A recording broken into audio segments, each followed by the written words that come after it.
السلام علیکم، live with عادل شاہ زیب کے ساتھ میں ہوں آپ کا میزبان۔ وفاقی کابینہ میں مزید 13 وفاقی وزراء اور 11 وزراء مملکت کی شمولیت ہوئی ہے، جس کے بعد وفاقی کابینہ کی مجموعی تعداد 31 ہو چکی ہے، جبکہ 3 مشیروں نے بھی عہدے کا حلف اٹھایا ہے۔ اسلام آباد میں بدترین ٹریفک جام کے باعث ایک وفاقی وزیر عمران شاہ اور 2 وزراء مملکت اپنے عہدے کا حلف نہیں اٹھا سکے۔ بات کریں اپوزیشن کی تو اسلام آباد میں اپوزیشن جماعتوں کی 2 روزہ قومی کانفرنس اختتام پذیر ہوئی۔ کانفرنس کے اعلامیہ کے مطابق موجودہ پارلیمنٹ کے وجود کا کوئی اخلاقی، سیاسی اور قانونی حیثیت نہیں، جبکہ پیکا سمیت آئین کی روح سے متصادم تمام ترامیم ختم کرنے کا مطالبہ کیا گیا ہے۔ صبح کے وقت پولیس نے اپوزیشن قائدین کو کانفرنس کرنے کے لیے ہوٹل میں جانے سے روک دیا تھا، جس کے بعد اپوزیشن قائدین جو ہیں وہ جس طرح بھی ہوٹل میں داخل ہوئے، ہوٹل کا ہال بند ہونے کے باعث لابی میں خطابات شروع ہوئے۔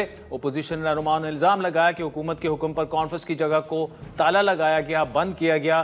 کانفرنس کے جاری اعلامیے کے مطابق ایک نقطے پر حزب اختلاف کی تمام سیاسی جماعتیں اور دیگر شرکاء نے مکمل اتفاق کیا کہ ہمارا وطن عزیز جو ہے آئین کی بالادستی اور اس کی حرمت کے تحفظ کے بغیر، قانون کی حکمرانی کو یقینی بنائے بغیر اور قابل اعتبار نظام عدل کی غیر موجودگی میں آگے نہیں بڑھ سکتا۔ ملک کے مسائل کا حل صرف اور صرف آئین کی بالادستی اور قانون کی حکمرانی میں ہے۔ 8 فروری 2024 کے دھاندلی شدہ انتخابات کے نتائج ملک کی موجودہ سیاسی، معاشی اور سماجی بحران کے ذمہ دار ہیں۔ ہم آئین کی روح سے متصادم تمام ترامیم کو ختم کرنے کا مطالبہ کرتے ہیں۔ بلوچستان، کے پی، پنجاب اور سندھ میں لوگوں کی شکایات اور شکووں، خاص طور پر پانی کے وسائل کی تقسیم 1951 کے واٹر ایکٹ کے مطابق ہونی چاہیے۔ اس پر فوری توجہ کی ضرورت ہے اور اس کو حل کیے بغیر ملک میں امن و امان کی روز بروز بگڑتی ہوئی صورتحال کو سنبھالا نہیں جا سکتا۔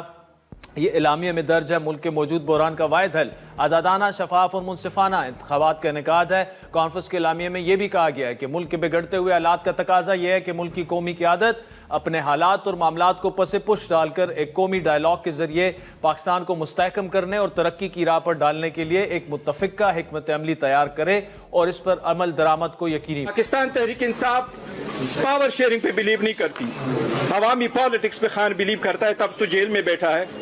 کمپرومائز کرنا ہوتا کر چکے ہوتے، کب کے باہر آ چکے ہوتے۔ یہ دوسری الائنس ہے جس سے لوگ گھبرائے ہوئے ہیں۔ جس حکومت کو آپ انلیجیٹیمیٹ سمجھتے ہیں، جس حکومت کو آپ چور سمجھتے ہیں، جس حکومت نے آپ کا گھر بار سارا چوری کر کے رکھ دیا ہے، اس سے مذاکرات نہیں ہوں گے۔ کہنے کو ہم ایک جمہوری ملک ہیں، کہنے کو یہ جماعتیں مسلم لیگ نون اور پیپلز پارٹی آج جو حکومت سنبھالی ہوئی ہیں، عہدے سنبھالی ہوئی ہیں، بات جمہوریت کی کرتے ہیں لیکن اپوزیشن کی ایک کانفرنس سے بھی ڈرتے ہیں۔ اپوزیشن کی کانفرنس کے رد عمل میں وفاقی وزیر احسن اقبال کا کہنا تھا کہ پاکستان کو سیاسی نہیں بلکہ معاشی لانگ مارچ کی سخت ضرورت ہے۔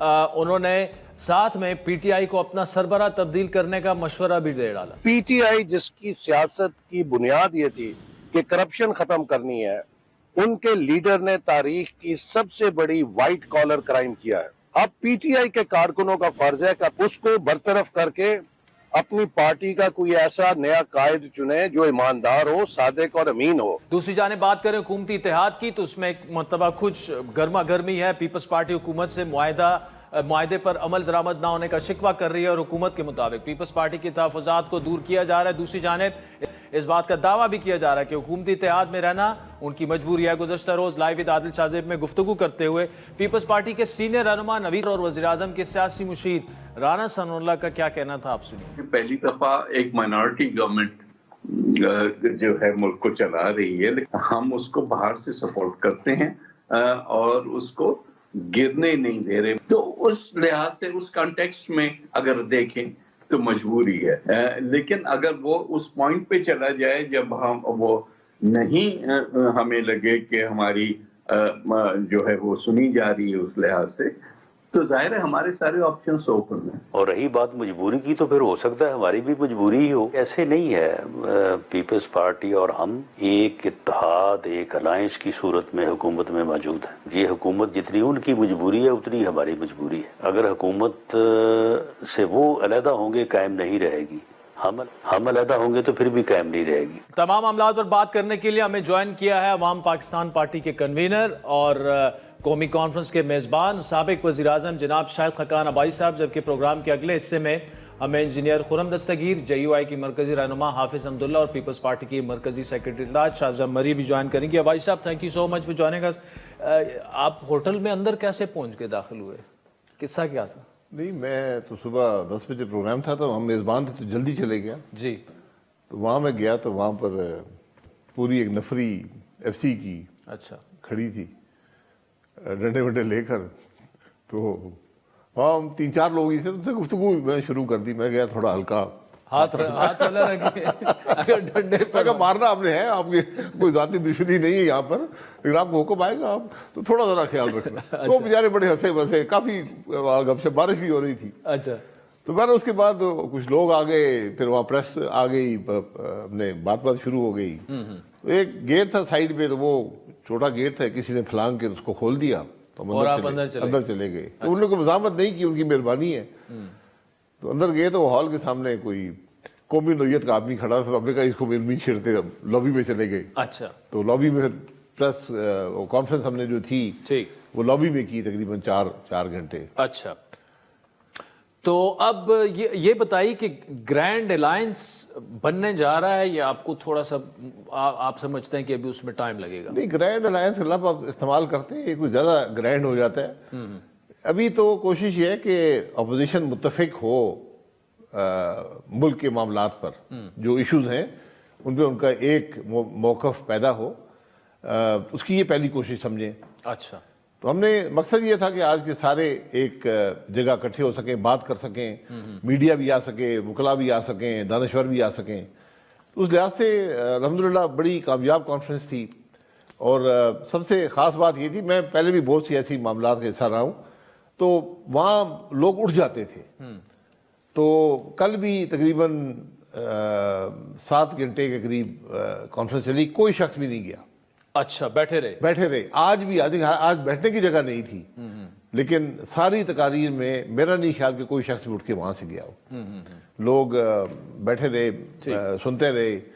تو اس لحاظ سے لوگوں کی ایک خواہش ہے کہ ہمارے مسائل حل کرنے کے لیے کوشش کی جائے, اور حکومت سے ان کی کوئی توقع نہیں ہے. حکومت کا رویہ تو آپ نے دیکھ لیا کہ ایک کانفرنس سے گھبراتی ہے یہ حکومت.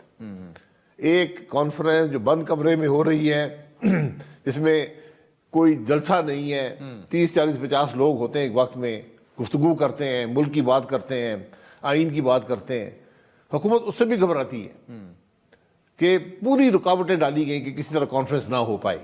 کانفرنس ہو گئی, ہم نے کہا کانفرنس ہم سڑک پہ کریں, سڑک پہ کر لیں گے. اچھا. واٹس نیکسٹ بھائی صاحب؟ یہ دیکھیں, اصل جو مین معاملہ ہے, اگر تو یہ احتجاج کی طرف جاتا ہے, assembly floor of the house پہ بھی احتجاج ہو سکتا ہے, باہر جلسے جلوس بھی ہو سکتے ہیں, لیکن اس کے لیے ضروری یہ ہے کہ پی ٹی آئی اور جے یو آئی متفق ہوں. حافظ حمداللہ صاحب نے کہا ابھی تک ہم نے جو ٹی او آرز ان کو دیے ہیں, ہم پھونک کر چل رہے ہیں, ہم پیپلز پارٹی اور نون لیگ کے ڈسے ہوئے ہیں, تو تحریک انصاف کے ساتھ چلنا اتنا آسان نہیں ہوگا. جی بالکل صحیح بات ہے, یہ تحفظات ہیں جماعتوں کے درمیان, اور اس لیے یہ پہلی کوشش تھی کہ کم از کم ایک پلیٹ فارم پہ بیٹھ کر بات کر سکیں.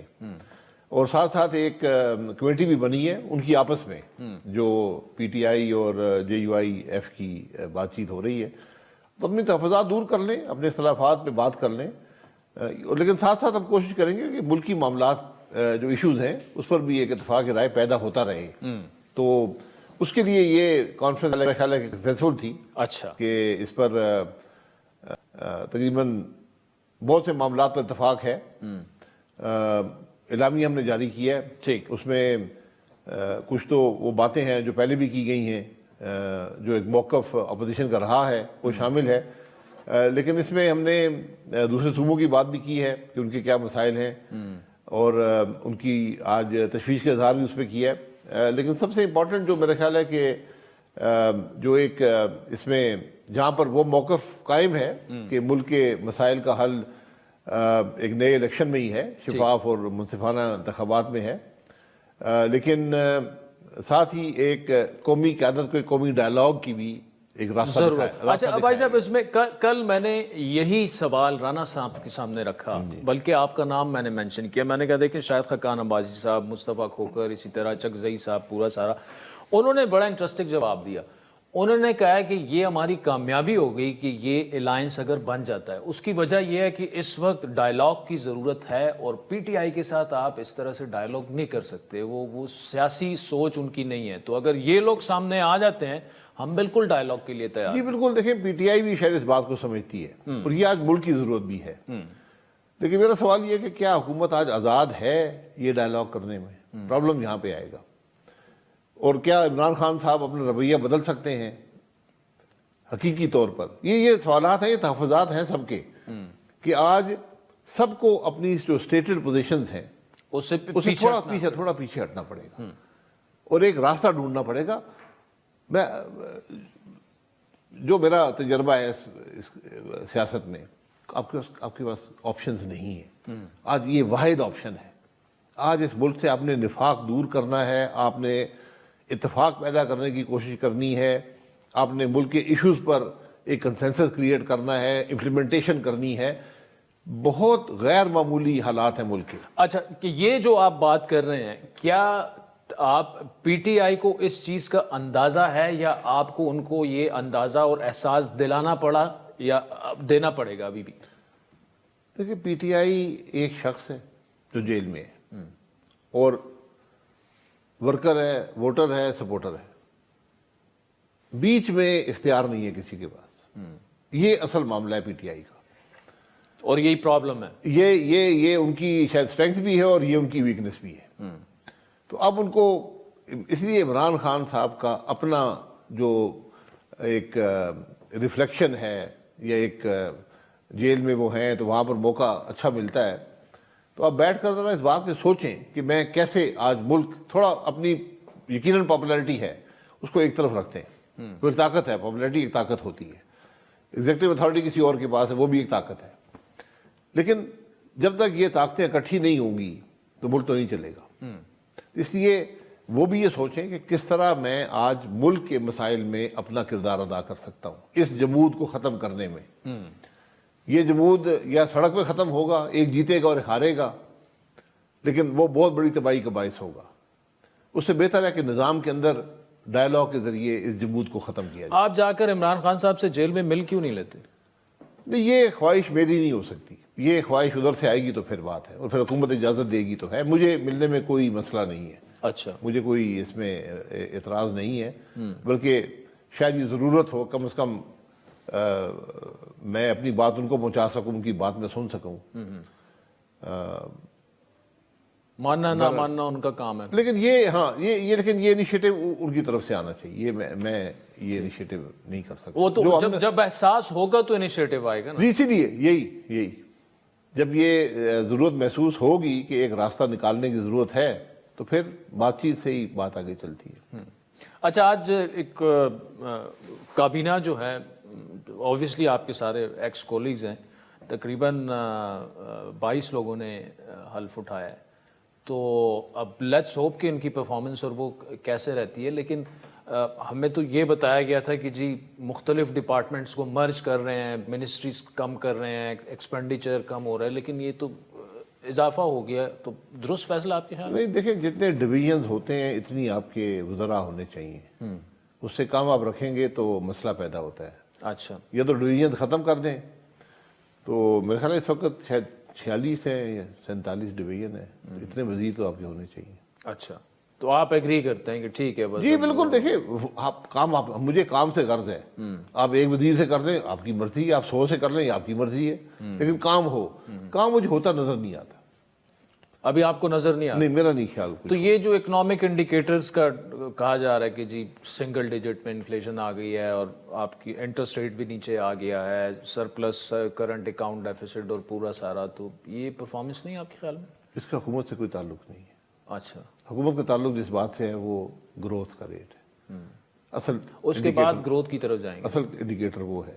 اچھا, مطلب ایک چیلنج ہوگا گورنمنٹ. دیکھیں نا, ہم نے ملک دنیا میں تیل کی قیمتیں پاکستان نے کم کی ہیں. وہ تو اوبویسلی ٹھیک ہے نا, تو آپ کی انفلیشن کم ہو گئی. کموڈٹی پرائسز پاکستان نے کم کی ہیں, ہو گیا. تو جب انفلیشن کم ہوگی تو آپ کا پالیسی ریٹ بھی نیچے آ جائے گا. پر بات یہ ہے کہ کیا ملک میں انویسٹمنٹ ہو رہی ہے؟ آج فلائٹ آف کیپٹل ہے ملک سے, فلائٹ آف ہیومن ریسورس ہے. آپ کی گروتھ نیگیٹو ہے تو پھر آپ کیا ملک میں کیا ہو رہا ہے؟ کیا جابز کریٹ ہو رہے ہیں؟ کیا کاروبار بڑھ رہا ہے؟ گروتھ نہیں ہوگی تو جاب کیسے کریٹ؟ میں یہ کہہ رہا ہوں نا، پھر آپ کیوں اپنے حکومت کے لیے چیلنج ہے گروتھ obviously لانا، اور یہ آپ کے بس میں نہیں ہے نا یہ سب باتیں. ٹھیک چلے. شاہد خاقان بھائی صاحب، thank you so much for joining اس. حاضرین بریک میں خرم دستگیر صاحب، حافظ حمداللہ صاحب اور شازیہ مری صاحبہ جوائن کریں گی ہمارے ساتھ. Welcome back. حاضرین بریک سے پہلے سابق وزیر اعظم اور عوام پاکستان پارٹی کے روح رواں شاہد خاقان عباسی کی تفصیلی گفتگو آپ نے سنی. گرینڈ الائنس جو ہے وہ بننے جا رہا ہے، لیکن اس میں ایک سوال اوبویسلی ایک اعلامیہ تو جاری ہوا، JUI نے اس میں شرکت بھی کی، لیکن ہمارے جو ذرائع ہیں وہ یہ کہتے ہیں کہ JUI جب تک ان کے اپنے مطالبات ہیں، کچھ TORs ہیں، جب تک وہ تحریک انصاف ان کو مطمئن نہیں کر پائے گی تو شاید ہی یہ الائنس آگے کی طرف جائے جس میں JUI شامل ہو. حافظ حمداللہ صاحب کسی تعارف کے محتاج نہیں ہے، JUI کے سینئر رہنما. حافظ صاحب بہت شکریہ. سر آپ کے خیال میں ایک تلخ ماضی تو رہا ہے، اور ایسے رہا ہے کہ آئیڈیالوجیکلی دو ڈیفرنٹ جماعتیں ہیں، اور اس کے علاوہ بھی آپ کا مقابلہ سیم پچ پر ہوتا ہے. KP میں آپ کا اور تحریک انصاف کا جو ہے وہ ہوتا ہے، لیکن اس کے علاوہ مولانا صاحب کے جو اپنے بھی خیالات اور وہ ہیں عمران خان صاحب کے بارے میں، وہ کوئی زیادہ اچھے نہیں ہیں. چل پائے گا یہ معاملہ؟ بسم اللہ الرحمن الرحیم. بہت شکریہ عادل بھائی. دیکھیے، جمعیت علماء اسلام کی تاریخ، جمہوریت کے لیے ان کی قربانیاں، آئین کی حکمرانی، قانون کی بالادستی، پارلیمنٹ کی خود مختاری یا سپریمیسی کے لیے جمعیت کی ایک تاریخ ہے. اگر آپ جنرل ایوب کے زمانے سے تاریخ اٹھا کے دیکھیے تو اس زمانے میں ایک اتحاد بنی 8 جماعتوں کا، ڈیک نام تھا غالباً، ڈیموکریٹک ایکشن کمیٹی. اس میں 8 جماعتیں تھی، ان میں جنرل ایوب کی ڈکٹیٹرشپ کے خلاف جمعیت علماء اسلام بھی اس کا حصہ تھا.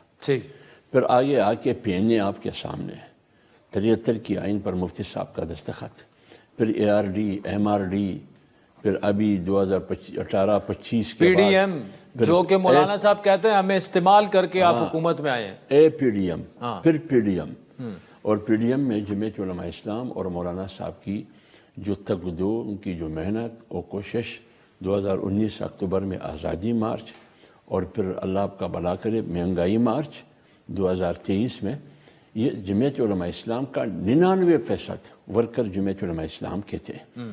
تو یہ پوری تحریکات اور بالخصوص ماضی قریب میں یہ آپ کے سامنے. لیکن ہوا کیا دونوں بڑی پارٹیوں نے، میں نام لیتا ہوں، PMLN ہو یا پیپلز پارٹی ہو، انہوں نے جو کچھ کرنا چاہیے تھا وہ نہیں کیا، بلکہ جمعیت علماء اسلام کو نقصان پہنچایا. جمعیت علماء اسلام کو نقصان پہنچایا. آپ یہ کہنا چاہ رہے ہیں کہ آپ کے کندھوں پر چڑھ کر وہ حکومت تک پہنچے، آپ کو نقصان پہنچایا، آپ کو استعمال کیا گیا؟ دیکھیں، اس کو آپ جو بھی نام دیتے ہیں، میں یہ کہتا ہوں کہ میں نے خلوص کے ساتھ، میری پارٹی نے، میری قیادت نے جمہوریت کے لیے، جمہوریت کی بحالی کے لیے، آئین کے لیے جو نعرے پیپلز پارٹی جمہوریت کی چیمپئن پارٹی اپنے آپ کو کہہ رہی ہے، مسلم لیگ نون بھی یہی کہہ رہی ہے. لیکن ہوا کیا، ابھی آپ خود دیکھیے کہ یہ کون سی ڈاکٹرائن چل رہا ہے، وہ تو یہ باجوہ ڈاکٹرائن ہے. جو کچھ وہ کر رہا تھا، آج میاں شہباز شریف صاحب، میاں نواز شریف صاحب اور پیپلز پارٹی وہی کچھ کر رہے ہیں، وہی پارٹیاں وہی کر رہی ہیں.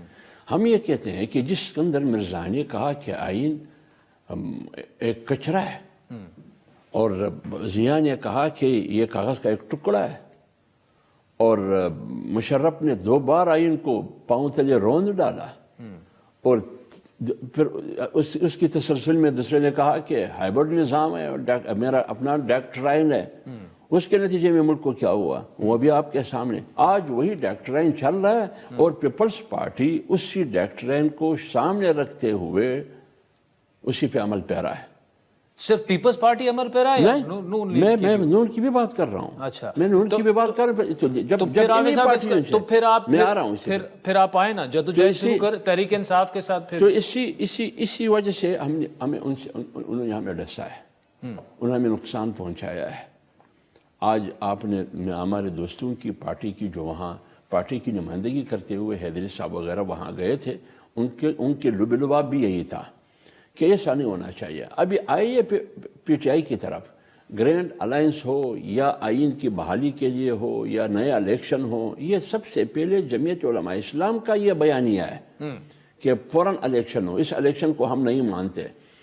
اب جب ہم گرینڈ الائنس کی طرف جاتے ہیں تو اس سے پہلے میں نے آپ کو ایک ٹاک شو میں بھی میرا اور آپ طلعت کے اس میں اکٹھے تھے، بالکل اکٹھے. میں نے آپ کو کہا کہ گرینڈ الائنس میں جانے سے پہلے ایک اعتماد کا ماحول پیدا کرنا ہوگا، اور اعتماد کا ماحول اس وقت پیدا ہوگا جب میرے اور آپ کے درمیان ایک ٹرم آف ریفرنس ہو، ایک معاہدہ ہو. جو آپ نے دیے ان کو؟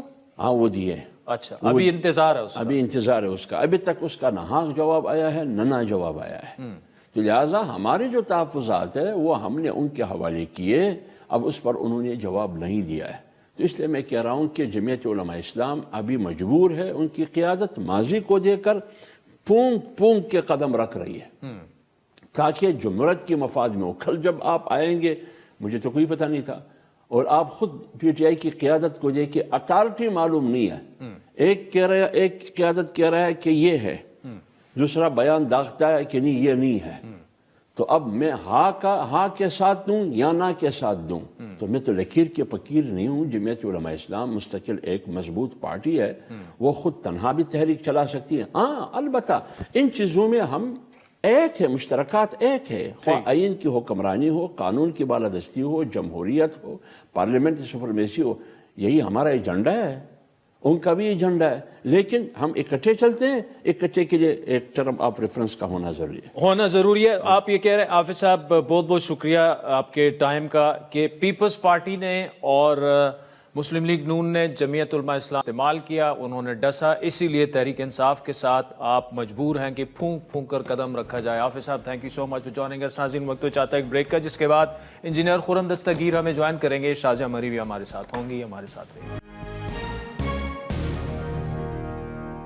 ویلکم بیک ناظرین. بریک سے پہلے حافظ عبداللہ اور شاہد خاقان عباسی کی تفصیلی گفتگو آپ نے سنی. اس وقت مسلم لیگ نون کے مرکزی نائب صدر انجینئر خرم دستگیر ہمارے ساتھ موجود ہیں. خرم دستگیر صاحب بہت شکریہ. اپوزیشن الائنس بن چکا ہے، اعلامیہ آ چکا ہے، آپ لوگوں نے انہیں تقاریر نہیں کرنے دی، جس ہوٹل میں تقریب تھی اس کو تالے تک لگ گئے. اگر وہ کر دیتے، کانفرنس 2 روزہ ہو جانی تھی تو کیا قباحت تھی؟ مطلب بالکل وہ کریک ڈاؤن ہوا ہے آج ان پر. جی بالکل قباحت نہیں ہے. اور میں نے تو جو میڈیا پہ دیکھا کہ محترم وفاقی وزیر اطلاعات نے تو آفر کی تھی کہ کون سا ہال چاہیے، وہ اس پہ خود ان کو وہ ہال فراہم کرنے کے لیے تیار تھے. پر آج صبح جو بھی سچویشن ہوئی، لیکن بہرحال اپوزیشن کا اکٹھا ہونا اور مختلف جماعتوں کا، ان میں بعض ایسی جو پی ٹی آئی جیسی انتشاری جماعتیں بھی ہیں، ان کا ایک پرامن سیاسی جدوجہد کے دھارے میں شامل ہونا پاکستان کے لیے خوش آئند ہے کہ جو عوامی رائے ہے وہ منظم ہوگی اور پرامن طریقے سے اس کا اظہار ہو. مشترکہ اعلامیہ جو سامنے آیا ہے کہ ملک کے سیاسی، معاشی اور سماجی بحران کا ذمہ دار جو ہے 2024 میں ہونے والے دھاندلی شدہ انتخابات ہیں. وہ آئین کی حکمرانی چاہتے ہیں، قانون کی بالادستی کے لیے صاف اور شفاف انتخابات کا انہوں نے مطالبہ کیا. نہیں تو دیکھیے نا، اگر پھر یہ تو نہیں ہو سکتا نا کہ صرف وفاق کے انتخابات بحران کے ذمہ دار ہیں، پھر صوبائی جو انتخابات ہیں وہ بھی تو بحران کے ذمہ دار ہیں. اور جس صوبے میں ایک جماعت کی پچھلے 12 سال سے حکومت ہے، ایک صوبے میں اب پچھلے 15 سال 17 سال سے حکومت ہے، تو وہاں کیا کہ وہاں کوئی بحران نہیں ہے. تو یہ ایک بڑی جنرلائز سٹیٹمنٹ ہے. ان کو چاہیے کہ وہ انتخابات پر اگر فوکس کرنا ہے تو پٹیشنز فائل کریں.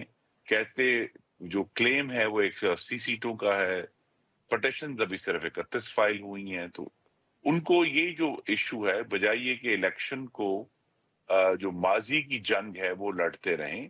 اب 1 سال سے زائد ہو گیا ہے اور ہم سب کو اس بات کی ضرورت ہے، تمام سیاسی جماعتوں کو، کہ مل کر بیٹھ کر یہ سوچیں کہ ہمیں اگلے الیکشن جو 2029 میں ہونے ہیں انشاءاللہ، ان کو کس طرح صاف، شفاف اور جو ہم سب کا کنسرن ہے غیر آئینی مداخلت سے پاک بنانا ہے. اور یہ جو ایشو ہے یہ اعلامیوں سے نہیں حل ہوگا. ٹھیک ہے. یہ issue chief of army staff کو خط لکھنے سے نہیں ہوگا, یہ تو آپس میں بیٹھنے سے. اچھا خرم صاحب, ایک طرف اپوزیشن ایسے اکٹھا ہو رہا ہے, دوسری جانب پیپلز پارٹی کے بغیر وفاق میں آپ کی حکومت برقرار نہیں رہ سکتی, وہ شدید ناراض ہے. اور نوید قمر صاحب نے تو یہاں تک کہہ دیا کہ حکومت ابھی تک ہم نے گرائی نہیں, لیکن مستقبل میں ایسا ہو سکتا ہے, آپ بجٹ کیسے منظور کروائیں گے, اور ہمارے ساتھ جو وعدے ہوئے ہیں ان کو پورا کیا جائے. اور زرداری صاحب نے بھی تقریباً یہی باتیں کی ہیں. جی, اس میں دو جو معاملات ہیں وہ آپ کے ناظرین کے سامنے رکھنے ہیں کہ الیکشن کے فوراً بعد مسلم لیگ نون کے صدر شہباز شریف تھے اس وقت, انہوں نے بڑی کھلی دعوت دی تھی کہ اگر تحریک انصاف پیپلز پارٹی کے ساتھ مل کر بیٹھنا چاہیں اور حکومت بنائیں, ان کے پاس میجورٹی ہے تو ہم اپوزیشن میں بیٹھنے کے لیے تیار ہیں. لیکن ایسا عمل نہیں ہوا. اس کی وجہ مینلی یہی تھی کہ تحریک انصاف جو ہے کسی اور جماعت کے ساتھ مل کر حکومت بنانے کے لیے اور جو آئینی جمہوری دھارا ہے اس میں شامل ہونے کے لیے تیار نہیں تھے. وہ سمجھتے تھے کہ انتشار کے ذریعے, تشدد کے ذریعے وہ اقتدار تک پہنچ سکتے ہیں. تو ہماری تو جو آفر ہے وہ اپنی جگہ پر موجود ہے. پیپلز پارٹی نے پچھلے 1 سال میں جہاں بھی حکومت کو بعض بڑے ایک نازک لمحے بھی تھے, خاص طور پر 26ویں آئینی ترمیم, اس میں پیپلز پارٹی نے بڑھ کر حکومت کو سپورٹ کیا ہے. تو ہمارے پاس ایک بڑی اچھی بنیاد ہے باہمی تعاون کی, اور جو 2 قسم کے ایشوز اٹھیں گے اس میں فردر ایک تو جو ان کے وسائل اور جو دوسرے نیشنل ایشوز ہیں وہ انشاءاللہ ہم جو آنے والا بجٹ ہے اس میں ان کو پوری طرح ایڈریس کریں گے اور انشاءاللہ ان کی حمایت حاصل کریں گے.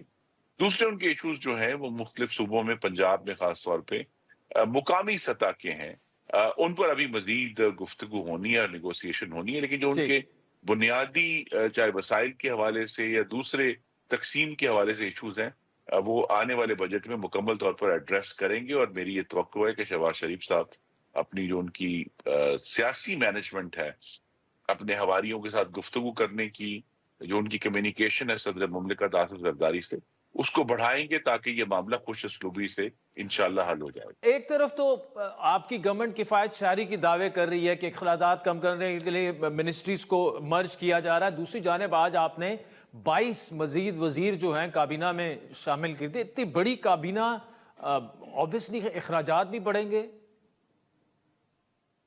جی, ایک تو یہ ہے کہ میں تو اس میں بہت سارے میرے سابقہ کولیگز ہیں اور وہ بڑے سب بالغ نظر لوگ ہیں.